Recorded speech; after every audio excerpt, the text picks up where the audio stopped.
હેલો દોસ્તો, કેમ છો? તમે બધા મજામાં જ હશો? દોસ્તો, આજે આપણે સુંદર મજાનું ડ્રોઈંગ કરીશું અને તમને પણ સ્ટેપ બાય સ્ટેપ સમજાવીશ અને ડ્રોઈંગ સરળતાથી કઈ રીતે બનાવવું તે પણ તમને સમજાવીશ. તો મિત્રો, તમે પણ ડ્રોઈંગ પેપર અને પેન્સિલ લઈને તૈયાર થઈ જાઓ. ચાલો આપણે સુંદર મજાનું ડ્રોઈંગ બનાવીએ.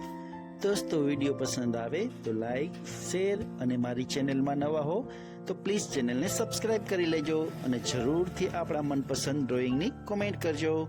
હું આપણા મનપસંદ ડ્રોઈંગ જરૂરથી બનાવીશ. તો ચાલો આપણે સ્ટેપ બાય સ્ટેપ હું તમને શીખવાડીશ કઈ રીતે સરળતાથી ડ્રોઈંગ બનાવવું.